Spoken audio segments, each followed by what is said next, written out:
Hi everybody, this is Flavia and thank you so much for stopping by. I know it has been a while, but I'm so glad to be back. I have lots of videos for you coming up soon and I hope you enjoy this one. Since this is my first video of this year, I want to wish you all a happy new year and I hope your 2023 is full of many blessings. Today we will be creating some Valentine's Day note cards featuring some products by Spellbinders. Here we have the One Love, One Heart stamp and die sets. These sets were released last year as the die and stamp of the month, but if you're interested, know that they are still available at Spellbinders website, and I will have links to all of the products used in today's video in the description box down below. Along with these sets, I will also be using the Spellbinders Spreading Love embossing folder, also released last year. As you can see, none of these products are new releases, and I do encourage you to go over the Valentine's Day products that you already have and put them to good use as well. Today I will be sharing an easy way of quickly adding color to dry embossed panels, and you can do this technique with any embossing folder that you might have. Holidays go by so fast and sometimes we just can't find enough time to use our seasonal supplies before the holiday is over. That is why this year I decided to not purchase any Valentine's Day products, since I have some that I purchased a long time ago and haven't used them or haven't used them enough.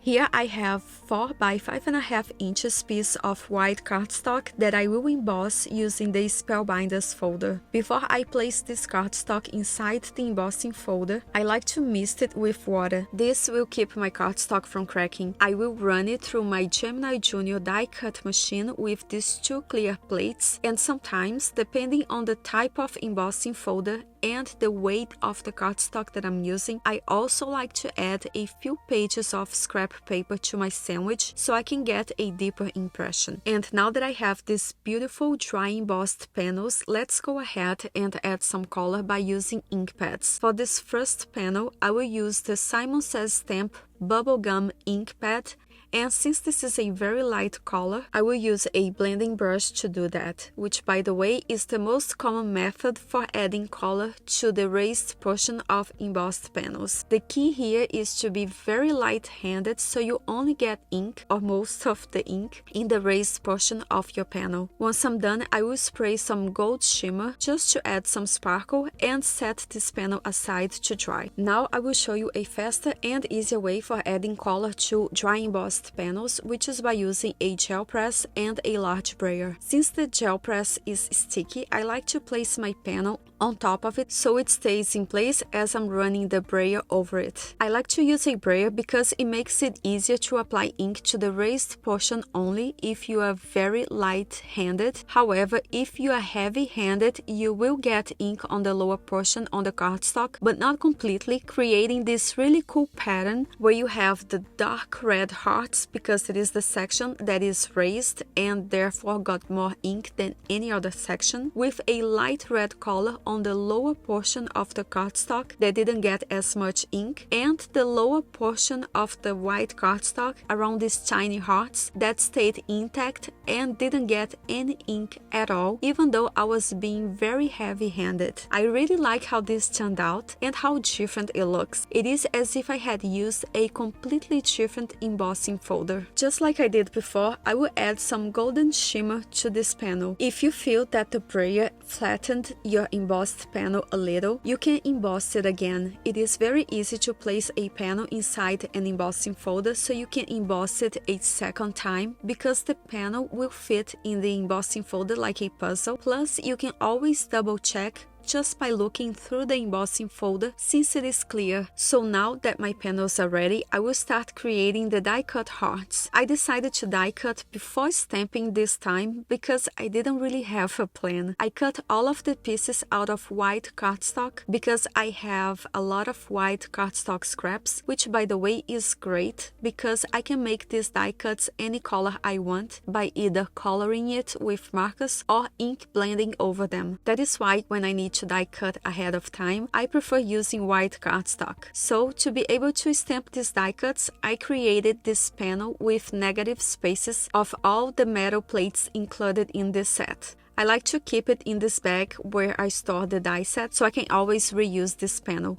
Inside my Misty stamping tool, I will place a sticky mat with the sticky side facing up. Then I will place this panel with the negative spaces on the corner of my stamping tool and use these magnets to keep my sticky mat and panel in place. The sticky mat that is showing through the negative spaces is what is going to keep the small die cut pieces in place as I'm stamping, which will allow me to stamp as many times as needed in the same spot until I get a good stamped result. I will stamp these hearts using a watermark pad so I can hit emboss them later. That means before I stamp on each die cut, I need to prep them with anti-static powder, which is this tool by the Rabbit Hole. You can use any embossing powder that you might have, but I gotta say that I love this one. It is just like one of those retractable makeup brushes. It is very practical to use. It will last you a very long time, plus you don't get powder all over your fingers as you are using it, unlike those anti-static powder bags. If you're looking for a new embossing powder tool, I just couldn't recommend this one enough. We need to prep our cardstock with anti-static powder so that the embossing powder that we will add later only stick to the stamped image. So after I stamp each heart, I will go ahead and add the embossing powder before moving on to the next die cut. I will keep on repeating this process for all of the die cut pieces, and I will only heat set these die cut hearts after I'm done stamping all of the pieces that I need. Watermark pads are saturated with clear translucent ink, but mine is stamping kind of black because sometimes I don't do a good job cleaning up my stamps before stamping it with a watermark pad. So this one has been contaminated with black ink. But that is not going to be a problem because I am planning on adding a dark embossing powder on top of it. So since I know I won't always perfectly clean up my stamps, I have this watermark pad that I only use with embossing powders that will cover the black watermark. I also have this other one that is pretty decent, and I only use it when I need to stamp and emboss with a clear powder. In that case, I always make sure that the stamp that I'm using is very clean so it doesn't contaminate my clean watermark pad. I added this scary emoji to the lid of my dirty watermark pad to make the distinction, and it has been very helpful actually, and a time saver having these two pads and the option to quickly hit emboss without perfectly cleaning up my stamps every time.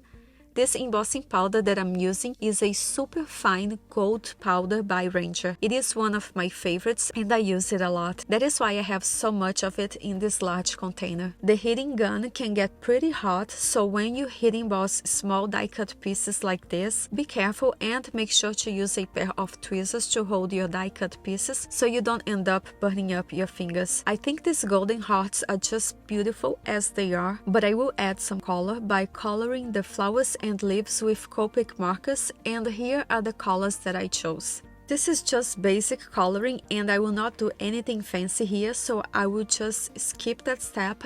For this first note card, I will glue that red hearts panel to an A2 size side folding note card. I want to place a golden die cut heart right in the center, but before I do that, I will fussy cut it so there is no white trimming outside this golden outline. Then I will glue this golden heart on top of another die cut, which is this one. I did not stamp or heat emboss this one, but I will ink it up using the same red ink pad. Usually I like to add embellishments to my note cards, such as sequins or flat back beads, but I think that I will skip that step today. I feel that the embossing folder added just enough texture, and that golden spray and embossing powder added just enough sparkle. To make the envelope match, I stamped the flap using that same red ink pad. I also decided to stamp a small sentiment inside the note card with black ink. Moving on to the second note card, I will start by adhering a heart die cut right in the center of this panel. To make it stand out, I will stack a few white die cut pieces, but you can definitely skip this step if you don't want to add dimension to your note card. I will also add golden die cut hearts above and below this one in the center. Then I will add a few more die cuts to one side and trim off the parts that are hanging out so I can reuse those pieces on the other side. This way nothing goes to waste.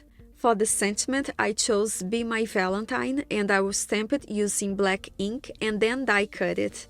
I will adhere this sentiment pen right on top of this heart in the center, and just like I did with the previous one, I will stamp that same sentiment inside and make the envelope match by stamping it with that same stamp that I used to heat emboss these die cut hearts. When I want to stamp a large image on the flap of my envelopes, I like to first stamp it with the flap folded back. I will add a piece of scrap paper inside the envelope to protect it, so I only stamp on the outside of this envelope. Then I will remove the scrap paper that is inside the envelope, fold the flap over, and stamp it one more time. I feel that I get a better result when I do it this way because it doesn't leave any gap between the top flap of the envelope and the back panel. I hope you enjoyed this video and some of this information was helpful to you. I appreciate you spending this time with me and I hope you felt inspired. For pictures and more information, make sure to visit my blog. I would love to have you there. I hope you have an amazing day, happy crafting, and see you again soon.